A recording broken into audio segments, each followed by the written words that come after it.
Right. నమస్తే.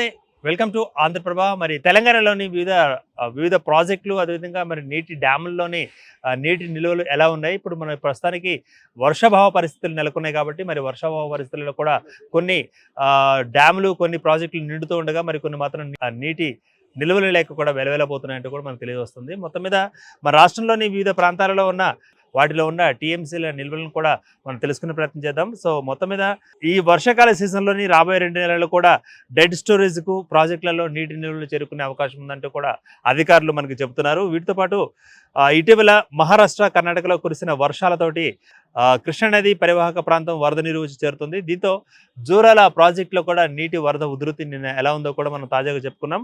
Jurala project నిండిన తర్వాత దీని యొక్క గేట్లు ఏవైతే ఉంటాయో గేట్లను కింది దిగువ ప్రాంతానికి నీటిని విడుదల చేయడం జరిగింది. ఇందులో భాగంగా శ్రీశైలం జలాశయానికి కూడా భారీగా వరద నీరు వచ్చి చేరిందంటూ కూడా అధికారుల నుంచి మనకు అందుతున్న సమాచారం.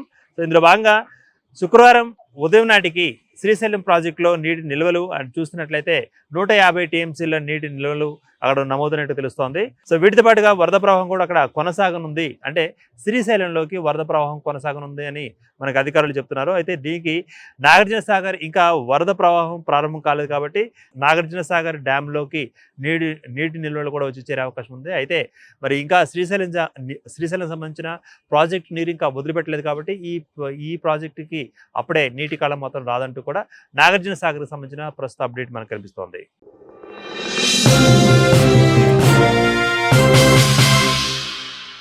సో మన వైపు చూసినట్లయితే మనం మహారాష్ట్ర అదేవిధంగా ఛత్తీస్గఢ్తో పాటు ఉత్తర తెలంగాణలో ఇటీవల కురిసిన వర్షాలతోటి మరి గోదావరి ఉగ్రరూపం తాలుస్తోంది. సో దీంతో శ్రీరామ్ సాగర్ మినహా మిగతా గోదావరి పరివాహక ప్రాంతాల్లో మిగిలిన ప్రాజెక్టులు పూర్తి స్థాయిలో జలకలను సంతరించుకునే అవకాశం ఏర్పడుతుంది. అయితే రాష్ట్రంలోని ఏ జలాశయం చూసినా ఎన్ని టీఎంసీల నీరుందో కూడా ఇప్పుడు తెలుసుకునే మరో ప్రయత్నం చేద్దాం. ఇందులో భాగంగా గోదావరి బేసిన్ కానీ మనం పరిశీలించినట్లయితే గోదావరి బేసిన్లో ఉన్న శ్రీపాద ఎల్లంపల్లి ప్రాజెక్టు ఇది పెద్దపల్లి జిల్లాలో గోదావరి నది మీద నిర్మించడం జరిగింది. ఇక దీని యొక్క పూర్తి స్థాయి నీటి సామర్థ్యం చూసినట్లయితే 20.783 టీఎంసీలు కాగా ప్రస్తుతం 17.36 టీఎంసీల నీటి నిల్వలను ఇది నమోదు చేసుకున్నట్లు తెలుస్తోంది. అయితే ప్రాజెక్టు పూర్తి స్థాయిలో నీటి మట్టం మనకి 486.56 అడుగులు ఉంది. అయితే ప్రస్తుతం 482.21 అడుగులకు మేర నీటి ప్రవాహం ఉంది. అయితే ఈ ఎల్లంపల్లి ప్రాజెక్టుకు 11,567 క్యూసెక్ల ఇన్ఫ్లో కొనసాగుతోంది. సో ఇక అవుట్ఫ్లో చూసినట్లయితే 13,118 క్యూసెక్లుగా ఉంది. ఇది శ్రీపాద ఎల్లంపల్లి ప్రాజెక్టుకు సంబంధించిన అప్డేట్.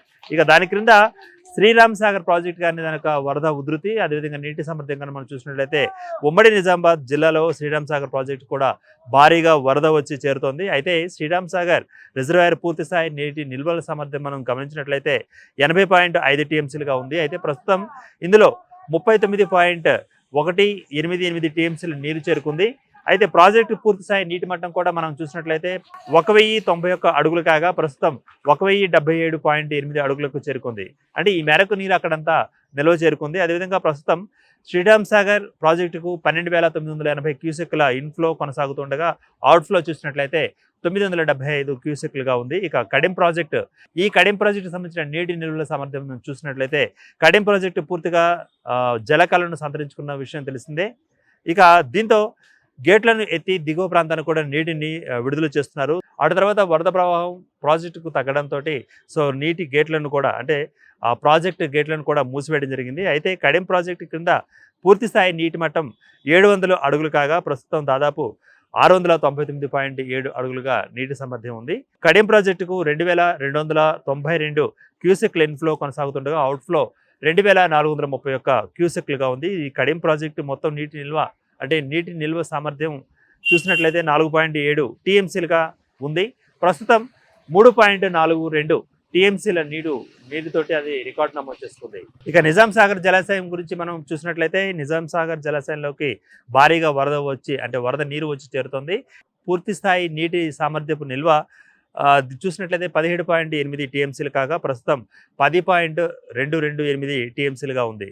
కృష్ణా బేసిన్లోని జూరాల జలాశయంకి సంబంధించిన అప్డేట్ కూడా మనకు అందుబాటులో ఉంది. ఇది మహారాష్ట్ర, కర్ణాటకలలో కురుస్తున్న వర్షాలకు గత కొద్ది రోజులుగా భారీగా వరద నీరు వచ్చి చేరుతోంది.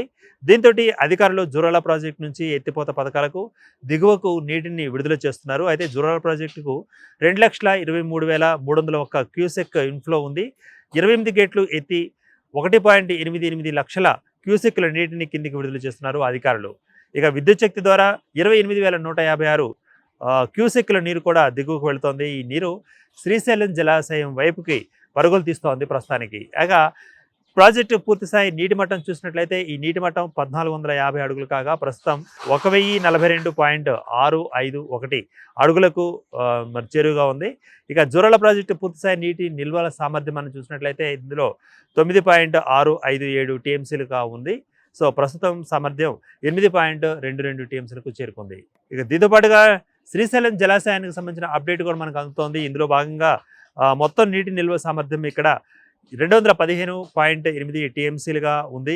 శుక్రవారం ఉదయం నాటికి 155.26 టీఎంసీల నీటి నిల్వ ఉన్నట్లు తెలుస్తోంది. ఇక శ్రీశైలం జలాశయం పూర్తి స్థాయి నీటి మట్టం 885 అడుగులు ఉండగా ప్రస్తుతం నీటి మట్టం 873.199 అడుగులుగా ఉన్నట్లుగా మనకు తెలుస్తోంది. ఇక ప్రస్తుతం శ్రీశైలం జలాశయంలోకి 2,02,355 క్యూసెక్ల ఇన్ఫ్లో కొనసాగుతుండగా అవుట్ఫ్లో చూసినట్లయితే ఇది 8,700 క్యూసెక్లుగా ఉంది. ఇక నాగార్జున సాగర్ జలాశయానికి సంబంధించిన అప్డేట్ మనం చూసినట్లయితే నాగార్జున సాగర్ జలాశయంలోకి మాత్రం ఇంకా వర్షాకాల సీజన్లో రావాల్సిన వరద ప్రవాహం పూర్తిగా రాలేదని మనం చెప్పుకోవాల్సిన పరిస్థితి.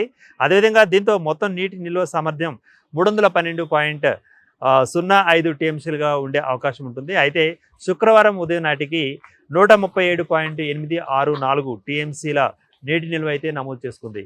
ఇక నాగార్జున సాగర్ జలాశయం పూర్తిస్థాయి నీటి మట్టం 590 అడుగులు కాగా ప్రస్తుత నీటి మట్టం 513.599 అడుగులుగా ఉంది. ప్రస్తుతానికి నీటి వరద ప్రవాహం కొన్ని ప్రాజెక్టులకు ఉండగా ఆ నీటి ప్రవాహాన్ని దిగువ ప్రాంతాలకు విడిచిపెడుతున్నారు. అయితే ఎగువ ప్రాంతాలలో మరీ ముఖ్యంగా మన ఎగువన ఉన్న రాష్ట్రాలుగా ఉన్న మహారాష్ట్ర, మరి ఛత్తీస్గఢ్, ఉత్తర తెలంగాణ ప్రాంతాలలో భారీ వర్షాలు ఇంకా పడితే అంటే ఎల్నినో ప్రభావం ఉంది కాబట్టి మరి వర్షాభావ పరిస్థితులు ఏర్పడే అవకాశం ఉంది. మరో 2 రోజుల పాటు వర్షాభావ పరిస్థితులు కూడా ఏర్పడే పరిస్థితులు ఉన్నాయంటూ కూడా మరి అధికారులు చెబుతున్న క్రమం.